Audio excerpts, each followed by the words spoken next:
IPL 2025 के find रहे वैभव सूर्यवंशी आज भी जबरदस्त पारी खेली। लास्ट में एमएस धोनी का आशीर्वाद भी लिया पैर छू करके, और आरआर ने इस सीजन को एक हाई पॉइंट पर हैप्पी एंडिंग पर खत्म करा। हाँ, टूर्नामेंट में प्लेऑफ तक नहीं जा पाए, लेकिन कुछ बहुत अच्छी चीजें रही इस पर्टिकुलर टीम के लिए और कुछ साथ में नेगेटिव्स भी रहे। महेंद्र सिंह धोनी के हो सकता है ये आखिरी 2 मैचेस हों जो कि हम लोग इस समय विटनेस कर रहे हैं, और हमको नहीं पता कि यार अब महेंद्र सिंह धोनी आने वाले समय में अगला आईपीएल खेलेंगे नहीं खेलेंगे। और जिस तरह से इस बार उनकी बॉडी ने रिस्पॉन्ड किया है, जिस तरीके से हमने देखा है उनको इस बार चलते हुए, ऐसा लग नहीं रहा है कि अगला आईपीएल वो खेलेंगे। आईपीएल के इतिहास में ऐसा फाइंड हमें नहीं मिला। He is a find of the IPL in the all history. 14 साल की उम्र में इसने कितने कितने कमाल के इंटरनेशनल गेंदबाजों के सामने बल्लेबाजी की। आज भी आपने देखा, अश्विन है, जडेजा है, सामने पथिराना है। देखिए पहली बार, और ये बिल्कुल डिजर्व करते थे इस बार, कि चेन्नई सुपर किंग्स को जो चपेड़े पड़ी हैं, जिस तरीके का क्रिकेट इन्होंने खेला है, वाहियात। सबको शर्म आनी चाहिए, रविंद्र जडेजा को, शिवम दुबे को, everybody should be ashamed of themselves. वहीं सीएसके 10 मैच हार चुकी है इस टूर्नामेंट में। एक और मैच उनका जरूर बच रहा है, उसका रिजल्ट क्या होगा खुदा जाने। लेकिन फिलहाल सीएसके को बहुत कुछ करना है, बहुत कुछ चेंज करना है, जो अगले सीजन के लिए बहुत ज्यादा जरूरी है। और राजस्थान रॉयल्स को यह समझना पड़ेगा कि भाई एक आदमी से मैच नहीं जीता जाता। आज न्यूट्रल वेन्यू पर आप जीत गए, थोड़े बहुत मल्टीपल परफॉर्मेंसेज आ गई, लेकिन ये मल्टीपल परफॉर्मेंस अगर पूरे टूर्नामेंट में आ जाती तो शायद चीजें कुछ अलग होती। कंसिस्टेंसी सिर्फ एक ऐसी चीज है जो कि आपको एक पॉइंट से दूसरे पॉइंट तक ले आ सकती है। इसके अलावा एक और बात कही कि लेकिन अगर आप किसी बैट्समैन से 200 के स्ट्राइक रेट की उम्मीद कर रहे हो तो फिर वो आपको कंसिस्टेंसी तो हमेशा नहीं दे सकता। पर देखिए, बात धोनी ने जो कही है ना, वो बहुत पते की कही है, बहुत पते की। भाई साहब के पास सिर्फ चौके छक्कों का गेम नहीं है। जब सर नीचे करके बल्लेबाजी करना है ना, और सिचुएशन के हिसाब से वो भी देखने को मिला। सो वेल डन राजस्थान रॉयल्स। सिर्फ जीत ही नहीं, जिस तरह से इस लड़के को आपने एक स्टेज दिया है, आपने इसे चुना और उसे मौका दिया। So well done, and well done Vaibhav Suryavanshi. और चेन्नई सुपर किंग्स को शर्म आनी चाहिए जिस तरीके का क्रिकेट उन्होंने खेला है इस साल। They should be really ashamed. डूब के मरना चाहिए यार ऐसे क्रिकेट खेलने के लिए। के लिए as usual Vaibhav Suryavanshi outstanding, यशस्वी जायसवाल आउटस्टैंडिंग, जुरेल ने बढ़िया करा। मैच खत्म हो गया था। पोटेंशियल है कि अगले साल वो आके कुछ कर सकते हैं। जय हिंद दोस्तों आईपीएल में चेन्नई और राजस्थान के बीच खेले गए मैच में चेन्नई ने पहले बल्लेबाजी करते हुए 187 रन बनाए, जिसके जवाब में बल्लेबाजी करने उतरी राजस्थान की टीम ने आसानी से 17 ओवर में ही टारगेट चेस कर लिया और 6 विकेटों से यह मैच जीत लिया। इस मैच में वैभव सूर्यवंशी ने एक बार फिर 33 गेंदों में 57 रनों की धमाकेदार पारी खेली, जिसमें उन्होंने 4 चौके और 4 छक्के लगाए, जिसके सभी लोग जमकर तारीफ कर रहे हैं। आइए देखते हैं इस पर बाकी लोग क्या बोल रहे हैं। आईपीएल 2025 के फाइंड रहे वैभव सूर्यवंशी आज भी जबरदस्त पारी खेली। लास्ट में एमएस धोनी का आशीर्वाद भी लिया पैर छू करके, और आरआर ने इस सीजन को एक हाई पॉइंट पर हैप्पी एंडिंग पर खत्म करा। हाँ, टूर्नामेंट में प्लेऑफ तक नहीं जा पाए, लेकिन कुछ बहुत अच्छी चीजें रही इस पर्टिकुलर टीम के लिए और कुछ साथ में नेगेटिव्स भी रहे। अच्छी बात यह रही कि जाते जाते फाइनली इनके जो फिनिशर्स हैं उन्होंने मैच फिनिश किया। ध्रुव जुरेल और हिटमायर काफी मैचेस में कोशिश कर रहे थे बट फ्लॉप हो रहे थे। काफी बहुत सारे अनसक्सेसफुल अटेम्प्ट्स इनके जरूर रहे, और उस वजह से आरआर फिलहाल इस सिचुएशन में, बिकॉज एक तो टॉप ऑर्डर चल रहा था और नहीं तो फिर लोअर ऑर्डर, मिडिल ऑर्डर काफी, लोअर भी नहीं चल रहा था, खैर तो सिर्फ टॉप ऑर्डर ही चल रहा था। जब सूर्यवंशी आए, थोड़े बहुत मैचेस में उन्होंने रन्स किए। एक यशस्वी है जो पूरे मैच में रन्स लगातार करते आ रहा था, बाकी कोई भी कंसिस्टेंट इस पर्टिकुलर टूर्नामेंट में आरआर के लिए नहीं दिखा। वहीं सीएसके 10 मैच हार चुकी है इस टूर्नामेंट में। एक और मैच उनका जरूर बच रहा है, उसका रिजल्ट क्या होगा खुदा जाने। लेकिन फिलहाल सीएसके को बहुत कुछ करना है, बहुत कुछ चेंज करना है, जो अगले सीजन के लिए बहुत ज्यादा जरूरी है। और राजस्थान रॉयल्स को यह समझना पड़ेगा कि भाई एक आदमी से मैच नहीं जीता जाता।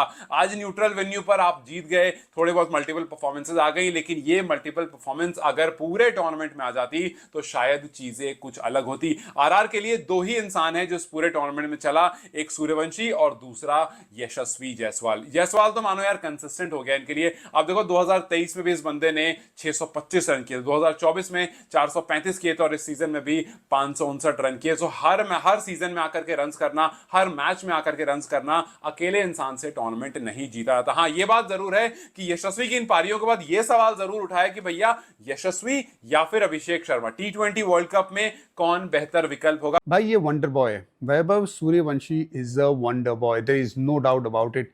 आईपीएल के इतिहास में ऐसा फाइंड हमें नहीं मिला। He is a find of the IPL in the all history. 14 साल की उम्र में इसने कितने कितने कमाल के इंटरनेशनल गेंदबाजों के सामने बल्लेबाजी की। आज भी आपने देखा अश्विन है, जडेजा है, सामने पथिराना है, खलील अहमद गेंदबाज, ये सारे इंटरनेशनल गेंदबाज उनके सामने बल्लेबाजी करता है और कमाल के शॉट लगाता है, और ये इंडिया खेलेगा, इसमें कोई दो राय नहीं है भाई। ये 14 साल की उम्र में हमें ऐसा लग रहा है कि ये आज नहीं तो कल इंडिया जरूर खेलेगा और बहुत जल्द होने वाला है। मैच्योरिटी कैसे दिखा रहा है यार। आज जब रन नहीं आ रहे थे, वह यशस्वी जायसवाल जब बल्लेबाजी कर रहा था, वो लगभग 25-26 के आसपास खेल रहा था कि भैया के रन ही नहीं हुए थे। इस यंग लड़के के रन ही नहीं थे। उसके बाद जो स्पीड पकड़ी और जिस हिसाब से बल्लेबाजी की, कवर ड्राइव भी दिखाया, सिंगल डबल पे भी मादा था। तो इसका मतलब भाई साहब के पास सिर्फ चौके छक्कों का गेम नहीं है। जब सर नीचे करके बल्लेबाजी करना है ना, और सिचुएशन के हिसाब से वो भी देखने को मिला। सो वेल डन राजस्थान रॉयल्स। सिर्फ जीत ही नहीं, जिस तरह से इस लड़के को आपने एक स्टेज दिया है, आपने इसे चुना और उसे मौका दिया। So well done and well done Vaibhav Suryavanshi, the wonder boy. आज लेकिन राजस्थान रॉयल्स के लिए ना, जो गेंदबाजी उनकी कमजोरी थी ना, उस पर बहुत ज्यादा पॉजिटिव देखने को मिला। क्योंकि देखिए 188 का जो स्कोर है ना, वो 200 के पार होना चाहिए था। महेंद्र सिंह धोनी के हो सकता है ये आखिरी 2 मैचेस हों जो कि हम लोग इस समय विटनेस कर रहे हैं, और हमको नहीं पता कि यार अब महेंद्र सिंह धोनी आने वाले समय में अगला आईपीएल खेलेंगे नहीं खेलेंगे। और जिस तरह से इस बार उनकी बॉडी ने रिस्पॉन्ड किया है, जिस तरीके से हमने देखा है उनको इस बार चलते हुए, ऐसा लग नहीं रहा है कि अगला आईपीएल वो खेलेंगे। लेकिन आज के मैच के बाद में जो एक मोमेंट आया जहां पर कि जब हैंडशेक चल रहे थे मैच खत्म होने के बाद, और वैभव ने आके जब महेंद्र सिंह धोनी के पैर छुए, वो एक बहुत ही शानदार मोमेंट था, बहुत शानदार मोमेंट था। और इसके बारे में बातचीत भी काफ़ी होगी। ये दरअसल दिखाता है कि हमारी इंडियन वैल्यूज़ कितनी ज़्यादा स्ट्रांग है। और सबसे बड़ी बात, एन बिशप ने जब प्रेजेंटेशन के दौरान धोनी से पूछा इस बारे में कि आप वैभव के बारे में क्या कहेंगे, तो धोनी ने बहुत सटल शब्दों में कहा और बहुत सिंपल सी बात कही कि कंसिस्टेंसी सिर्फ एक ऐसी चीज़ है जो कि आपको एक पॉइंट से दूसरे पॉइंट तक ले आ सकती है। इसके अलावा एक और बात कही कि लेकिन अगर आप किसी बैट्समैन से 200 के स्ट्राइक रेट की उम्मीद कर रहे हो, तो फिर वो आपको कंसिस्टेंसी तो हमेशा नहीं दे सकता। पर देखिए, बात धोनी ने जो कही है ना, वो बहुत पते की कही है, बहुत पते की। आज के समय में हम लोगों को, सभी को पसंद है कि हम लोग ताबड़तोड़ क्रिकेट देखें और ऐसा देखें कि यार मज़ा आ जाए, मतलब हर बॉल पे चौका, हर बॉल पे छक्का। लेकिन फिर हम लोग ये चीज़ कहीं ना कहीं भूल जाते हैं कि जब एक क्रिकेटर इतना अटैकिंग क्रिकेट खेलने के लिए जाएगा, तो ऑब्वियस सी बात है वो 1-2 बॉल तो मिस करेगा ही करेगा। और जब वो उन 1-2 बॉलों को मिस करेगा, तो ये भी ऑब्वियस सी बात है कि कोई ना कोई बॉल तो उसका विकेट लेकर जाएगी जाएगी। T20 है ये। महेंद्र सिंह धोनी इस गेम के बहुत जानकार हैं, बहुत दिग्गज हैं। ठीक है, आज के टाइम पे उनकी टीम अच्छा नहीं खेल पा रही है, लेकिन इसका मतलब ये नहीं है कि आप उनसे उनका पूरी जो उनकी जीतें हैं उन सबको आप छीन सकते हैं। देखिए, पहली बार, और ये बिल्कुल डिजर्व करते थे इस बार, कि चेन्नई सुपर किंग्स को जो चपेड़े पड़ी हैं, जिस तरीके का क्रिकेट इन्होंने खेला है, वाहियात, सबको शर्म आनी चाहिए। रविंद्र जडेजा को, शिवम दुबे को, everybody should be ashamed of themselves. Conway को, रचिन रविंद्रा, मतलब कोई भी नहीं चला इनके लिए। और पहली बार ये अपनी हिस्ट्री में सीएसके 10वें नंबर पे फिनिश करेगी 2025 में, 10th नंबर पर पहली बार। सो अभी भी नहीं उठेंगे तो भैया कब जागेंगे ये लोग? अगले साल पता नहीं क्या है, सोच रहे हैं कि कुछ चमत्कार हो जाएगा। जिस तरीके से शिवम दुबे 2 साल से खेल रहा है, रविंद्र जडेजा से मैच फिनिश तो नहीं हो रहा, बॉलिंग करा रहा है, छक्के खा रहा है। आज नूर भी पिट गया। अश्विन को खिलाए जा रहे हो भैया, अश्विन को तुम ऊपर बैटिंग में भेज रहे हो, अश्विन से बॉलिंग करा रहे हो, बाहर निकालो उसको धक्के देके यार। और चेन्नई सुपर किंग्स को शर्म आनी चाहिए जिस तरीके का क्रिकेट उन्होंने खेला है इस साल। They should be really ashamed. डूब के मरना चाहिए यार ऐसे क्रिकेट खेलने के लिए।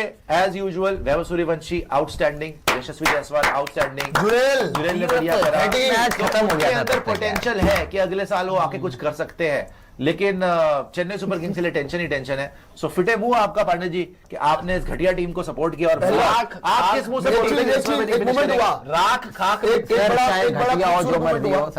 बड़ा खूबसूरत मोमेंट हुआ कि वैभव सूर्यवंशी ने एमएस धोनी को देखिए, वैभव सूर्यवंशी ने खेला बहुत बढ़िया। और वैभव सूर्यवंशी जब जा रहे थे, जब टीम्स हाथ मिलाती हैं, तो वैभव सूर्यवंशी ने लिटरली एमएस धोनी के पैरों को हाथ लगाया, आशीर्वाद लिया। और धोनी भी खुश हुए, हंस रहे थे और बोल रहे थे कि देख के उसको हैरान हो गया। आपको याद है कि तो दोस्तों देखा आपने वैभव सूर्यवंशी की इस पारी की लोग कितनी तारीफ कर रहे हैं।